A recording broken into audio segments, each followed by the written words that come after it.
बीड जिल्ह्यातील केस तालुक्यात असलेल्या टाकळी या गावचा तरुण विलास घुले याच्या निर्घृण हत्येनंतर जिल्ह्यातील वातावरण पुन्हा एकदा ढवळून निघालंय.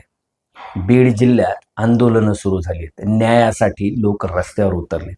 दुसरीकडं राजकारण देखील चांगलंच तापू लागलंय. एकेकाळी एकमेकांच्या गळ्यात गळे घालून हिंडणारे किंवा एकमेकाला अर्ध्या रात्री सुद्धा मदतीचा हात देणारे बजरंग सोनवणे आणि धनंजय मुंडे हे एकमेकांच्या विरोधात शड्डू ठोकून उभे राहिले आहेत.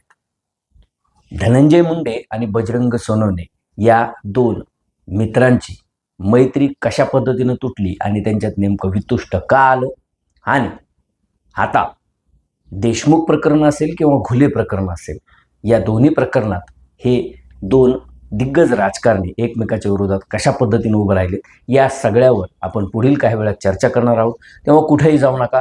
न्यूज अँड व्ह्यूजचे व्हिडिओ आवडत असल्यास लाईक करायला, शेअर करायला आणि न्यूज अँड व्ह्यूज या यूट्यूब चॅनलला सबस्क्राईब करायला विसरू नका. नमस्कार, मी लक्ष्मीकांत रुईकर. न्यूज अँड व्ह्यूजमध्ये आपल्या सर्वांचं स्वागत. बीड जिल्हा हा तसा राजकीय दृष्ट्या खूप सेन्सिटिव्ह अर्थात संवेदनशील मानला जातो.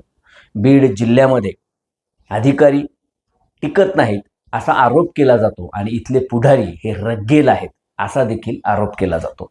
पण याच बीड जिल्ह्यातून स्वर्गीय गोपीनाथ मुंडे असतील, स्वर्गीय केशर काकू क्षीरसागर असतील, माजी मंत्री जयदत्त क्षीरसागर असतील, विद्यमान मंत्री पंकजा मुंडे असतील, सुंदरराव सोळुंके असतील, प्रकाश सोळुंके असतील, धनंजय मुंडे असतील किंवा सुरेश धस असतील, अथवा युवा पिढीतील संदीप क्षीरसागर, विजयसिंह पंडित असतील, असे अनेक दिग्गज राजकारणी देखील ज्यांनी बीड जिल्ह्याच्या विकासासाठी कायमच अहोरात्र झटण्याचा ध्येय घेतलं होतं, ते देखील पाहिलेले आहेत.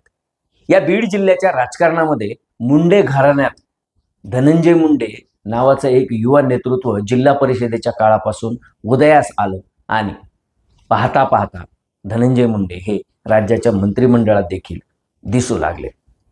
जिल्हा परिषदेचं राजकारण करत असताना धनंजय मुंडे यांच्या सोबत जे काही 4-2 लोक पाहिले जायचे, त्यात बजरंग सोनवणे हे नाव देखील आवर्जून घ्यावं लागेल.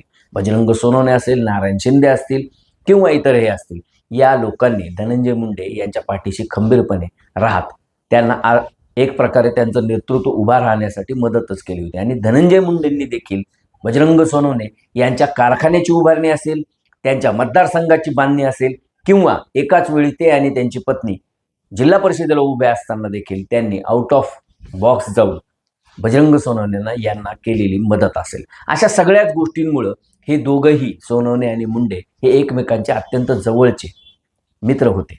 पण बजरंग सोनवणे यांची मैत्री ही धनंजय मुंडेंपेक्षाही जास्त सुरेश धस यांच्या बाबतीत होती. कारण सुरेश धस हे बजरंग सोनवणे यांचे पॉलिटेक्निकपासूनचे वर्गमित्र म्हणा किंवा क्लासमेट होते आणि त्यामुळं जिल्हा परिषदेच्या राजकारणापर्यंत बजरंग सोनवणे यांना कधी सुरेश धस मदत करायचे तर कधी धनंजय मुंडे करायचे. त्यामुळे हे त्रिकूट हे बीड जिल्ह्याच्या राजकारणात चांगलंच परिचित होतं.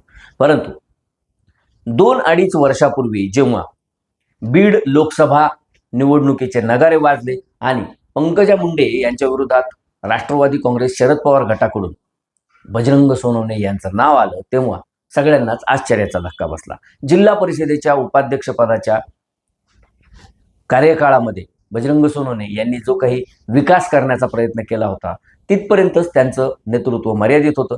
परंतु जिल्ह्यातच नव्हे तर महाराष्ट्रात जी काही 2 समाजामध्ये तेढ निर्माण झाली होती किंवा जे काही वातावरण कलुषित झालं होतं, त्यामुळं बजरंग सोनवणे यांच्या पाठीशी मराठा असेल, मुस्लिम असेल आणि इतर समाज हा मोठ्या प्रमाणात उभा राहिला आणि त्याचा फटका पंकजा मुंडे यांना बसला आणि पंकजा मुंडे यांचा पराभव झाला. इथपर्यंत सगळं ठीक होतं. म्हणजे जे बजरंग सोनवणे हे अजित पवार आणि धनंजय मुंडे हे आपल्या छातीमध्ये असतात किंवा त्यांना स्थान आहे, माझी छाती जर का फाडली तर हे दोघंच जण दिसतील असं बोलायचे, तेच बजरंग सोनवणे लोकसभेचं तिकीट भेटल्यानंतर किंवा लोकसभेत विजय मिळाल्यानंतर अशा पद्धतीनं वक्तव्य करू लागले की जणू काही धनंजय मुंडे हे त्यांचे जानी दुश्मन आहेत, कट्टर दुश्मन आहेत. त्यात संतोष देशमुख यांच्या निर्घृण हत्येचं प्रकरण समोर आलं आणि त्याला हवा देण्याचं किंवा त्या प्रकरणाचा राजकीय फायदा उचलण्याचा प्रयत्न हा जाणीवपूर्वक बजरंग सोनवणे यांनी केला. त्याला कारणही तसंच होतं.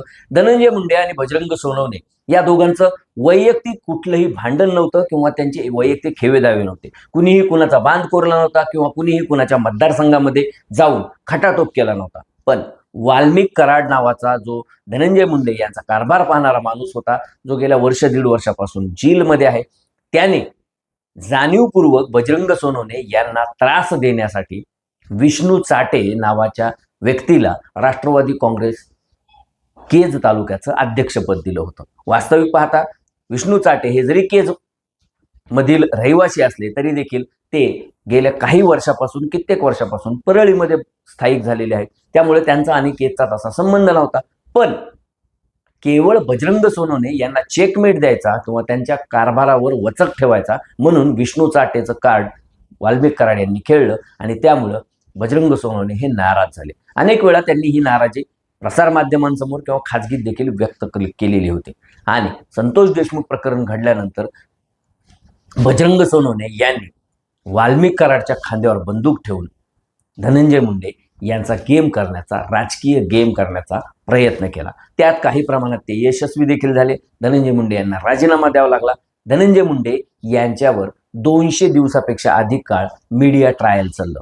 त्यामुळं धनंजय मुंडे यांना आजारपणाला देखील सामोरं जावं लागलं. या सगळ्या दीड वर्षाच्या कठीण काळातून धनंजय मुंडे बाहेर पडले आणि पुन्हा एकदा ते जेव्हा लोकात मिसळू लागले, त्यांच्याबद्दल लोकांचे जे काही गैरसमज होते ते दूर झाल्यानंतर पुन्हा एकदा त्यांनी आपल्या कार्यकर्त्यांमध्ये जाऊन त्यांची कामं करण्याचा एक विडा उचलला आणि त्या पद्धतीनं त्यांनी कार्यपद्धती देखील सुरू केली होती. दरम्यान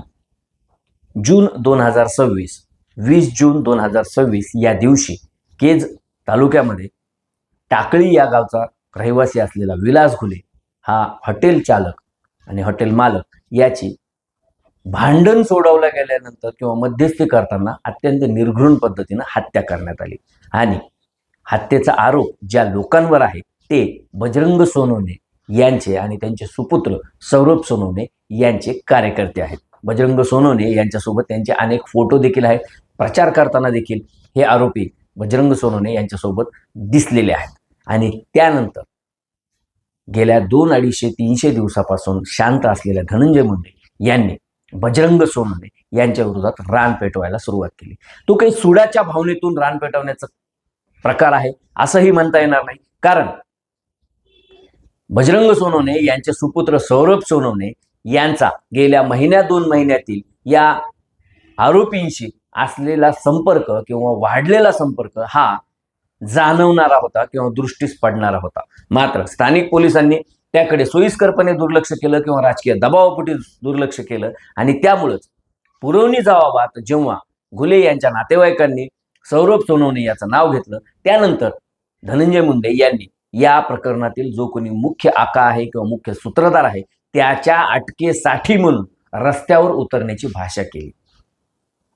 म्हणजे जिल्हा परिषदेच्या राजकारणापासून कायम असलेली ही मैत्री लोकसभा निवडणुकीच्या वेळेस तुटली आणि संतोष देशमुख यांच्या प्रकरणानंतर या मैत्रीचं किंवा या दोस्तीचं रूपांतर कट्टर दुश्मनीमध्ये झालं. हे दोघंही नेते हे एकमेकाच्या विरोधात अशा पद्धतीनं भिडले की यांना एकमेकाचा जीव घ्यायचा की काय अशी शंका येऊ लागली. आणि त्यातल्या त्यात संतोष देशमुख प्रकरणामध्ये बजरंग सोनवणे यांनी ज्या पद्धतीनं मराठा समाजाची मतं आपल्या पाठीशी कायम राहावीत किंवा मराठा समाजाने जे आपल्याला लोकसभेत भरभरून मतदान केलेलं आहे त्या उपकाराची परतफेड करत असल्याप्रमाणे धनंजय मुंडेंना टार्गेट करण्याचा प्रयत्न केला. अर्थात धनंजय मुंडे यांचा अत्यंत विश्वासू, अत्यंत जवळचा, उजवा हात समजला जाणारा वाल्मिक कराड याचा यामध्ये थेट संबंध आढळून आल्यानंतर जी भूमिका बजरंग सोनवणे यांनी घेतली होती त्यामुळं त्यांच्या भूमिकेबद्दल समाजाने देखील ॲक्सेप्ट केलं. परंतु ज्या पद्धतीनं टार्गेट करून एखाद्या माणसाला राजकीय आयुष्यातून उद्ध्वस्त करण्याबरोबरच सामाजिक आयुष्यातून आणि त्याच्या कौटुंबिक आयुष्यातून देखील संपवण्यापर्यंत ही लोक गेली होती ते पाहिल्यानंतर कुठंतरी राजकारणाचा स्तर अत्यंत खाली गेलाय हे लक्षात येऊ लागलं होतं. धनंजय मुंडे यांना त्या काळात जो काही त्रास झाला त्या त्रासातून ते बाहेर पडले आणि आता सौरभ सोनवणे यांच्या माध्यमातून ते बजरंग सोनवणे यांच्यावर तर निशाणा साधत नाहीयेत ना, अशी देखील चर्चा होऊ लागली. परंतु या विलास घुले प्रकरणामध्ये सौरभ सोनवणे यांची आतापर्यंत SITनं चौकशी केली. त्यांच्या कॉल डिटेल्स घेतल्या गेलेल्या आहेत आणि गेल्या महिन्याभरात ज्या काही घटना घडामोडी या हत्येशी संबंधित किंवा हत्येपूर्वीचे जे काही कट रचले गेले त्या उजेडात येण्याची शक्यता आहे. आणि त्यामुळं आज जे धनंजय मुंडे वर्षभरापूर्वी किंवा 1.5 वर्षापूर्वी जात्यात होते आणि बजरंग सोनवणे हे सुपात होते, आज उलटं झालेलं आहे. बजरंग सोनवणे हे जात्यात आहेत आणि धनंजय मुंडे हे सुपात आहेत. त्यामुळं या दोघांच्या दुश्मनीचा किंवा या दुश्मनी नंतरचा जो काही पार्ट 3 असणार आहे तो किती भयानक असू शकतो याची कल्पना न केलेलीच बरी. परंतु राजकारणात दोस्ती आणि दुश्मनी ही फार काळ टिकत नसते. आजचे दोस्त हे उद्या दुश्मन असू शकतात, आजचे दुश्मन हे उद्या दोस्त देखील होऊ शकतात, एकमेकाच्या गळ्यात गळे घालू शकतात असं म्हटलं जातं. पण बीड जिल्ह्यातलं जे राजकारण आहे किंवा गेल्या 2-4 वर्षात बीड जिल्ह्याच्या राजकारणाने जे काही वळण घेतले, त्याला जी काही जातीवादाची किनार लागलेली आहे ती पाहता सोनवणे आणि मुंडे यांच्यात पुन्हा कधी मैत्रीचा धागा एकत्र येऊ शकतो किंवा मैत्रीचा हात पुढं केला जाऊ शकतो असं वाटत नाही. तरी देखील अपेक्षा करायला हरकत नाही की बीड जिल्ह्यातील जे राजकीय वातावरण कलुषित झालेलं आहे ते कुठंतरी थांबेल आणि पुन्हा एकदा बीडकर हे एका नव्या राजकीय समीकरणाची अपेक्षा करतील आणि त्यांना त्यामध्ये ते राजकीय समीकरण पाहायला मिळेल असं आपण अपेक्षित करायला हरकत नाही. तुर्तास इतकंच. न्यूज अँड व्ह्यूजचे व्हिडिओ आवडत असल्यास लाईक करायला, शेअर करायला आणि न्यूज अँड व्ह्यूज या यूट्यूब चॅनलला सबस्क्राईब करायला विसरू नका. धन्यवाद.